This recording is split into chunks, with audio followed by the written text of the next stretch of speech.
সুপ্রিয় দর্শক, আসসালামু আলাইকুম। আজকে আপনাদেরকে নতুন একটা রেসিপি তৈরি করে দেখাবো। আজকে তৈরি করে দেখাবো কেক চিতই পিঠা।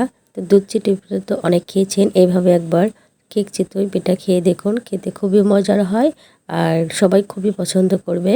প্রথমে আমি মিক্সিং বলে নিয়ে নিচ্ছি 2টা রুম টেম্পারেচার থাকা ডিম। মিষ্টির জন্য দিয়ে দিচ্ছি 1/3 কাপ পরিমাণ চিনি, সামান্য পরিমাণ লবণ। ডিম আর চিনি ভালো করে ফেটিয়ে নিব। চিনিটা গলা পর্যন্ত আমি ভালো করে ফেটিয়ে নিচ্ছি। বেশ কিছুক্ষণ ফেটানোর পরে দেখবেন চিনিটা কিন্তু গলে গেছে। এখানে আমি দিয়ে দিচ্ছি 3/4 কাপ পরিমাণ ময়দা, মানে 1 কাপের একটু কম। তো ময়দাগুলোকে আমি অল্প অল্প করে দিয়ে মিশিয়ে নিচ্ছি।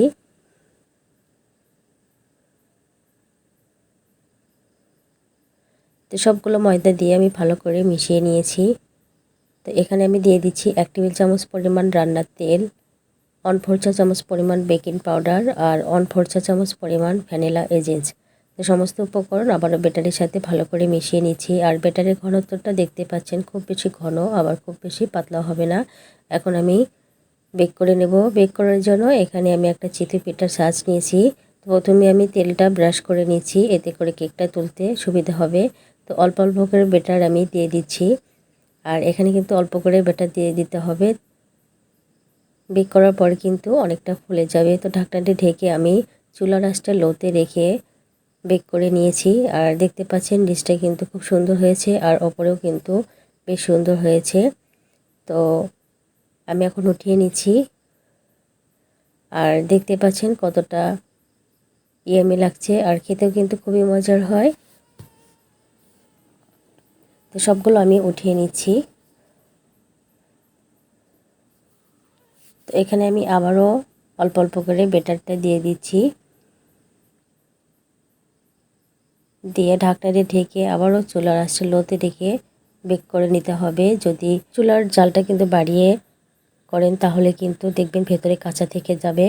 তো আমি এক পাশ উল্টে দিয়ে আবারও ঢাকনা দিয়ে ঢেকে আমি রেখেছিলাম 2 মিনিটের জন্য। 2 মিনিট পরে দেখবেন নিচের অংশটাও কিন্তু খুব সুন্দরভাবে হয়েছে। আর এভাবে কিন্তু চা দিয়ে খেতে খুবই মজার হয়। তো এভাবে বানিয়ে আপনারা চায়ের সাথে বা বাচ্চাদের টিফিনেও দিতে পারেন। তো এখানে আমি 1/2 কেজি পরিমাণ লিকুইড দুধ নিয়েছি। দুধটাকে কিছুক্ষণ জাল করে এখানে দিয়ে দিলাম 1/2 কাপ পরিমাণ গুঁড়ো দুধ, 2টি দারচিনি, 2টি ছোটো এলাচ আর 1টি তেজপাতা। তো আমি এখন দুধটাকে জাল করে নিব। আর এখানে আমি কিছুটা পরিমাণ নারকেল কোড়া দিয়েছি, আপনারা চাইলে নাও দিতে পারেন। তো দুধটাকে আমি অনবরত জাল করব। কিছুক্ষণ জাল করার পরে এখানে যে কেকগুলো আমি বেক করে নিয়েছিলাম সেই কেকগুলো দিয়ে দিলাম। দিয়ে ঢাকনা দিয়ে ঢেকে আমি 5 মিনিটের জন্য রান্না করে নেব। তো 5 মিনিট পর ঢাকনাটা খুলে নাড়াচাড়া করে চুলা থেকে নামিয়ে আমি রেখে দিব।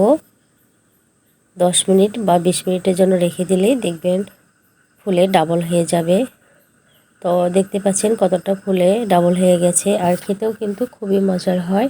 তো আপনাদের কেটে দেখিয়ে দিচ্ছি, দেখুন কতটা সফট হয়েছে। আর খেতেও কিন্তু আলহামদুলিল্লাহ অনেক মজার হয়। একবার হলেও ট্রাই করবেন।